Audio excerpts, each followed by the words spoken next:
এই যে কুমড়ো কাটতে বসে গেছি। তো গাইস শীত পড়ে যাওয়া মানে হ্যাঁ একটু সবজির সাথে বড়ি খেতে ইচ্ছে করে, কিন্তু কি আর করব, আমি তো পেরে উঠিনি, তো ভাবলাম এখনই বড়ি দেওয়া যাক। তার জন্য নিয়ে এসেছি 1.5 কিলো ডাল। আর হ্যাঁ এটা এখন ভিজিয়ে রাখবো। আর হ্যাঁ এই ডালটার নাম কিন্তু বিউলির ডাল। তো গাইস এই যে বিউলির ডালটা এখন আমি হাঁড়ির মধ্যে দিয়ে দিলাম।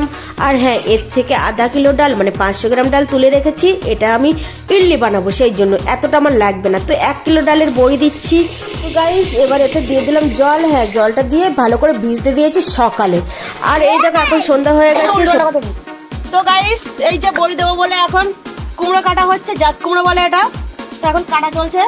কিন্তু আমি কিন্তু আজকে টিউশনে যাই, এই না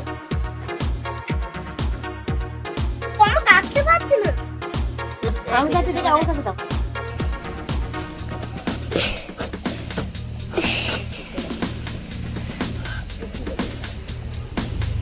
মাম্মা মাছটা কাটবে তো। মাম্মা তোমার ওই জন্য ছুরি দিয়ে কাটতে হতো, বুকে লেগেছে তো এখন। তো গাইস আমাদের গ্রামে কিন্তু এই কুমড়োটার নাম জাত কুমড়ো। হ্যাঁ অনেকে বলে চাল কুমড়োও বলে, আবার হ্যাঁ অনেকে সফেদ কুমড়োও বলে। তো যাই হোক এই সফেদ কুমড়োর বড়ি কিন্তু খেতে খুব মজা লাগে।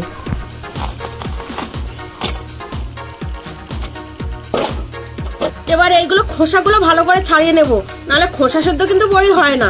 আর খোসা সেদ্ধ দিলে হ্যাঁ শক্ত হয়ে যাবে, আর বড়িটা দেখতেও ভালো লাগবে না, খেতেও ভালো লাগবে না। তো সেই জন্য এই খোসাগুলো তুলে নেব, আর এর যে দানাগুলো আছে এই দানাগুলো বার করে দেবো। তো দেখো সেই জন্য আমি এরকম পিস পিস করে নিয়েছি। হ্যাঁ এইরকম পিস না করলে আবার ধরতে পারবো না, সেই জন্য এরকম ছোট ছোট পিস করে নিয়েছি। আর এইভাবেই সব খোসাগুলো ছাড়াবো। তো দেখো ফাইনালি খোসাগুলো ছাড়িয়েও নিয়েছি আমি। হ্যাঁ অফ ক্যামেরায় করেছি। গাইস এতক্ষণ ধরে ধরে এই যে কুমড়ো ছাড়ানো কমপ্লিট, জাত কুমড়ো খোসাগুলো সব তুলে নিয়েছি। এবার ওটা দিয়ে কোড়া হবে, কোড়ার পরে তো আসল মজা।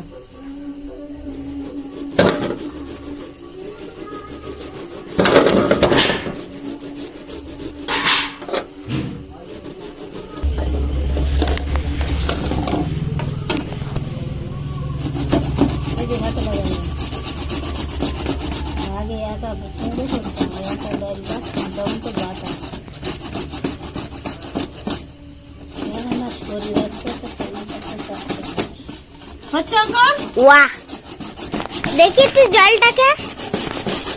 তো দেখো এক এক করে কুমড়োগুলো কুড়ে নিয়েছি, আর কুমড়োগুলো করার পরে বসে পড়েছি ডাল বাটতে। অবস্থাটা দেখো কি বিপদেই পড়েছি। কি হলো মাম্মা? আরে এই মিক্সচারের বাটির প্রবলেম এসে গেছে, এটাতে হচ্ছে না ঠিকঠাক। কি হয়েছে? এর বাটি ভালো তো মেশিন খারাপ, মেশিন খারাপ তো বাটি ভালো, এরকম একটা প্রবলেম এসে যাচ্ছে। এটা না মানে বেঁধে বেঁধে যাচ্ছে, ঠিকঠাক হচ্ছে না, আর মিহি হচ্ছে না ভালো। হ্যাঁ এই মেশিনটা, আর এটা ইজি আছে মেশিনটা, কিন্তু এর বাটির প্রবলেম। এই জাম হয়ে গেছে, মানে সব বাটি তো খারাপ, মানে ভেঙে চুরে সব লাইন হয়ে গেছে। আর এই একটা ছিল, তো এটা দিয়েই করবো ভাবছিলাম, 1 কিলো 1.5 কিলো ডাল, তো এটা দিয়েই করবো ভাবছিলাম। তো এটা একদম জাম হয়ে গেছে, এই ছাড়াতেই পাচ্ছি না, পুড়েও যেতে পারে না, ওই জন্য ভয় পাচ্ছি। তো কি আর করা যাবে, এই খারাপ মেশিনটা নিয়েই কাজ চালাই, আর কি হবে। তো গাইস তোমাদের সকালে দেখিয়েছিলাম আমি এই ডালগুলো ভিজিয়ে রেখেছিলাম। আর এই দেখো একটু এদিকে এগিয়ে, এই ডালগুলো এখন ফুলে ফেপে বড় হয়ে গেছে, মানে মোটা ছোটা হয়ে গেছে। তো যাই হোক এখন মিক্সিং করা যাক। দিয়ে দিলাম, হ্যাঁ এতে একটু জলও দিয়ে দিলাম, জল না দিলে আবার বেঁধে যাবে, একে মেশিনের প্রবলেম। যাই হোক এখন দেওয়া যাক এগুলো। কোনটা এটা? কিন্তু এর গায়ে তো নোংরা, কি দিয়ে মুছি? যাই হোক পরে মুছছি, একটু আর ট্রাই করে দেখে নি হচ্ছে কিনা। এটা তো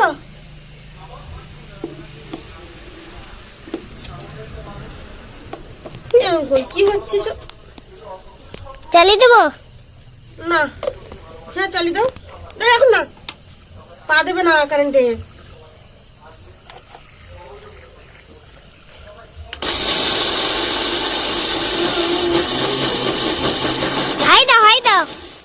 দেখেছিস কিরকম বাদি হচ্ছে? তুমি পুরো ফুল দিয়ে দেখো। আরে বাস্ট হয় যদি। না তুমি ফুল দিয়ে একবার কমি নাও। কুমা ফুল ফুল দাও। আমার মনে হয় আজকে বড়ি দেওয়া হবে না। তুমি ফুল দাও, ফুল দিয়ে ফুল দিলে বাস্ট হবে। তুমি দিয়ে তো দেখো। দেখি এই মেশিনটা ভালো ছিল। বেশি ডাল দাও। বেশি টানলাম কেন, ভালো আসছে না। হচ্ছে না মামা, এই তলাইটা যা এই ছোট বাটিটা নিয়ে আয় তো, যা ছোট বাটিটা নিয়ে আয়। তো গাইস এতটা বিপদে পড়বো কখনো ভাবতে পারিনি। তো আমার অঙ্কন এখন ছোট বাটিটা আনতে থাকুক, ততক্ষণে আমি আর দিদা মিলে আমাদের যে জাত কুমড়ো বলো, চাল কুমড়ো বলো, সফেদ কুমড়ো বলো, ওটা কুড়ে সব কমপ্লিট করে রেখেছিলাম। দিদাকে বললাম, দিদা আমি এই অন্যটা ধুচ্ছি, তুমি এর মধ্যে দিয়ে দাও। আর দিদা দিয়ে দিচ্ছিল, দাও কতটাই জল বার হচ্ছে। হ্যাঁ, এটা দিয়ে কিন্তু জলটাই বেশি বার হয়। জলটা যত নিংড়িয়ে বার করা যাবে ততই কিন্তু বড়িটা মানে ভালো হবে। আর তো দেখো আমি আর দিদা মিলে চেষ্টা করছিলাম যতটা জল বার করে দেওয়া যায়। হ্যাঁ, জল থাকলে প্রবলেম, সেই জন্য জলটা যতটা বার করে দেওয়া যায়। আর এই দেখো এক গামলা জল হয়েও ছাপিয়ে পড়ে গেছে, আর এখনো জল বার হচ্ছে। এখানেই শেষ না, এগুলো কিন্তু সারা রাত এইভাবে ঝুলিয়ে রাখবো। তো এগুলো রেখে আবার চলে গেলাম ডাল বাটতে। তো গাইস এরকম বড়ি দিতে গিয়ে বিপদে পড়বো কখনো ভাবিনি। এদিকে তো মিক্সচারের মানে প্রবলেম এসে গেছে, আর এটা না ওটা, ওটা না এটা করতে করতে আবার ওদিকে আকাশে মেঘ চলে এসেছে আর বিদ্যুৎও চমকাচ্ছে। জানি না কাল সকালে বড়ি দেবো বলে আমি রাতেই গুছিয়ে রাখছি, কিন্তু কাল সকালে যে আমি বড়িটা দিতে পারবো কিনা এই সাথে সেটা বুঝতে পারছি না। তো গাইস, বৃষ্টির কথা বলতে না বলতে বৃষ্টি হাজির হয়ে গেছে। আর আমার মাম্মা বৃষ্টির ভয় তরবি তারবা করছে, ঘরে চলে গেল।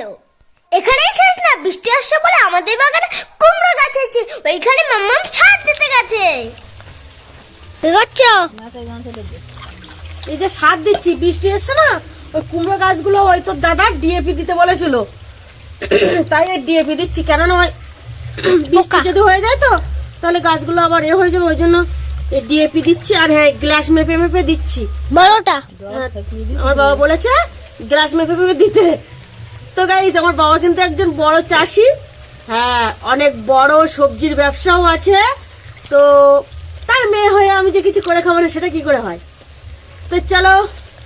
তো গাইস আমার বাবা কিন্তু একজন বিজনেসম্যান, হ্যাঁ, আর সেই বিজনেসম্যানের মেয়ে হয়ে আমি কেন লোকের কাছ দিয়ে সবজি কিনে খাবো, আমি তো ঘরে সবজি কিনে খাবো। আরে ব্যবসাটা যদি ঘরে ঘরে হয়ে যায় ব্যাপারটা একটু জমে যায় না। তো এই দেখো তাড়াহুড়ো করে জল দিয়ে নিচ্ছি কুমড়ো গাছে, আর প্রত্যেকটা কুমড়ো গাছে আমার জল দেওয়া হয়ে গেছে। আর দেখো মনে হয় বৃষ্টিটা থেমে যাচ্ছে। আমি জানি না এখন আমার কপালে কি আছে, এই সার দিচ্ছি, এখন যদি জল না দিই বাবা বলেছে গাছগুলো মরে যাবে। তো গাইস সবগুলো দেওয়া হয়ে গেছে, এবার আমি ঘরে গিয়ে ডালগুলো বাটতে থাকি, দেখি ততক্ষণে বৃষ্টি আসে নাকি। তো গাইস বড়ি দিতে গিয়ে আমার কপালে খুব দুঃখ আছে, সেটা আমি বুঝে ফেলেছি।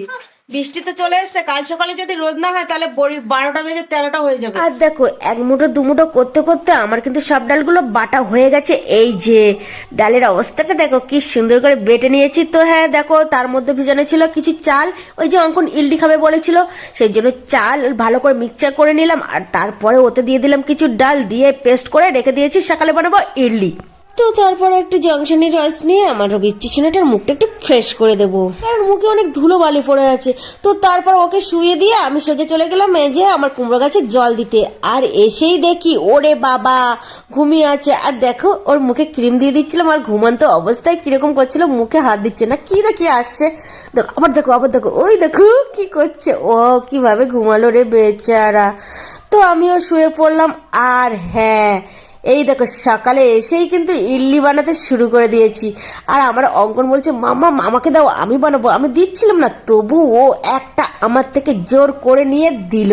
এই যে ইডলিটা বসিয়ে দিয়ে আমি সোজা চলে আসলাম ছাদে। আর ছাদে এসেই দেখো আমার জাত কুমড়োটা ঝোলানো ছিল, সেটা কুমড়োর থেকে জল বার হচ্ছে, দেখো কতটা জল। আর তো গাইস 5-7 মিনিট হয়ে গেছে, এবার দেখি খুলে হয়েছে কি।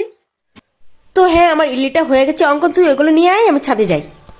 ঠিক আছে সকালবেলা বড়ি দেবো বলে, কিন্তু ভাবছিলাম বর্ষা এসে যাবে, কিন্তু বর্ষা আসেনি, সেইভাবে বর্ষা হয়নি। আর মেঘও করে আছে, ভাবছিলাম ফ্রিজে রেখে দেবো, কিন্তু তারপরে দেখলাম হালকা হালকা রোদের আঁচ পাচ্ছি, তো সেই জন্য এগুলো নিয়ে বসে পড়েছি। এখন বড়ি দেব। এই যে কি নিয়ে এসছিস? বাসায়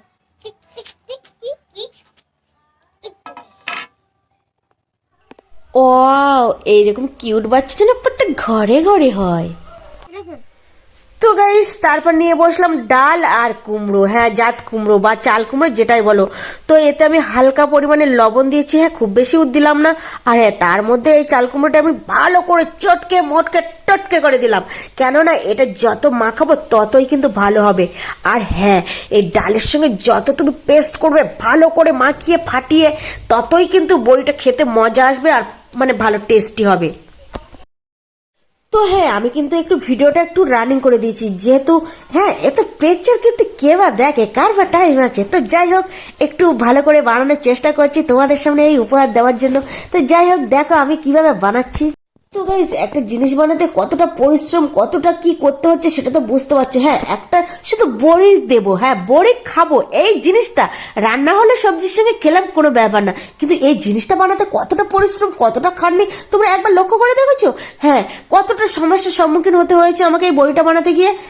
তবু কিন্তু আমি হার মানিনি, এই সব কিছু পেরিয়ে আবার আমি সকালে উঠেই বড়ি দেওয়া শুরু করেছি। ক্যামেরা অফ ক্যামেরা এটা ভালো করে ফাটিয়ে নিচ্ছি।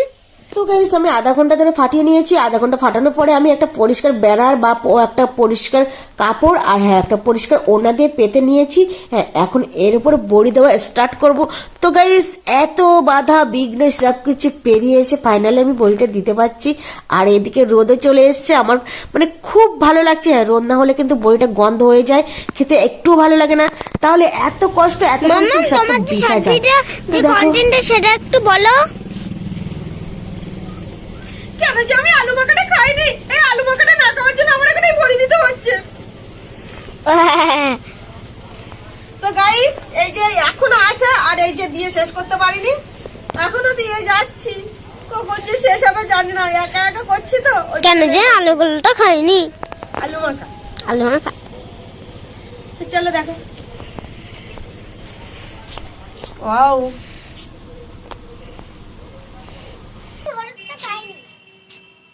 কষ্ট হচ্ছে, ঘাড় কোমর সব ব্যথা করছে, কি করব বড়ি খাবো যে, খেতে গেলে তো কষ্ট করতে হবে না, কি বলো? কিছু করার নেই। আর আমি ঘেমে গেছি, কাজ যখন মানে শুরু করেছি শেষ তো করতেই হবে। তো দেখ অঙ্কন কি কষ্টটা আমার হচ্ছে, মাথা যন্ত্রণা করছে। খাওয়ার সময় তো খাওয়া যায় ভালো, কিন্তু এই খাওয়ার পেছনের গল্পটা কিন্তু কেউ দেখে না। জুতো দেখা যাচ্ছে, তাই কিনা বল অঙ্কন? হ্যাঁ তুই দেখিস? হ্যাঁ খাবার পেছনের গল্পটা তুই দেখিস? হ্যাঁ। এই যে দিতে দিতে আমার আর এইটুকু আছে, তো এইটুকু গ্যাপ পূরণ হয়ে যাবে। তখন দেখা বড়িগুলো ভালো করে দেখা। তো গাইস তোমরা এরকম বাড়িতে কারা কারা বড়ি দিয়েছো কমেন্ট করতে কিন্তু ভুলো না, ঠিক আছে? তো এই যে বড়িগুলো আমি দিলাম, এগুলো ভালো যদি রোদ হয় তো 3 দিনে মানে ভালো একদম খড়খড়ে শুকিয়ে যাবে, মুসমুসে হয়ে যাবে একদম।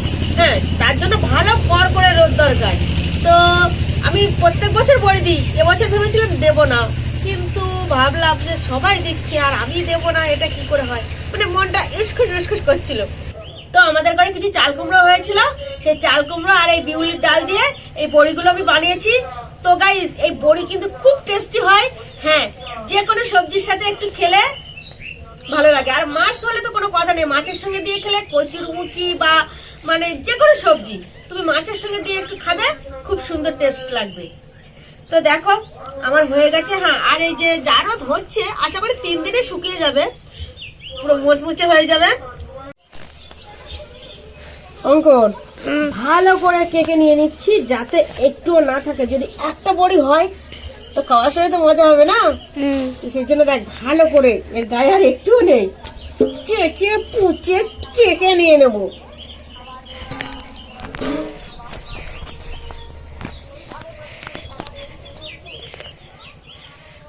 তো অঙ্কন ওরে বাবা গো মাথা খাবার গেল। তো গাইস 3 দিন ধরে রোদ খাওয়ানোর পরে এই বড়িগুলো কিন্তু তুলে নেব, আর হ্যাঁ তুলে রান্নাও করবো, সেই ভিডিওটা তোমরা পরবর্তীকালে দেখতে পাবে। তো গাইস এখন আর বেশি কথা না বাড়িয়ে সোজা চলে যায়। আর হ্যাঁ এদিকে দেখো সজনো গাছের সজনো ফুলগুলো সব পড়ে গেছে, আর ওখান থেকে কিছু ফুল খুঁটে নিয়ে চপ বানাবো বলে এদিকে ঘরে তৈরি করছিলাম চাল বাটা। হ্যাঁ আর দেখো গাইস এটা আমার সাথে কি হলো মিক্সিং করতে করতে, আসলে রাতে তোমরা দেখেছো আমার মিক্সচারে প্রবলেম চলছিল। হ্যাঁ তবু একটু মানে সাবধানে করছিলাম, আর সজনের ফুল ফুটে নিয়ে চপ বানাবো বলে এসেছিলাম। আর চাল গুঁড়ো করতে করতে এগুলো দেখো পুরো হঠাৎ করে ছিটকে আমার গায়ে এসে পড়েছে আর কি অবস্থা হয়ে গেছে দেখো। তো গাইস আমরা এখন এগুলো পরিষ্কার করতে থাকি, ততক্ষণ তোমরা আমার চ্যানেলটাকে যা যা করার আছে করে দাও।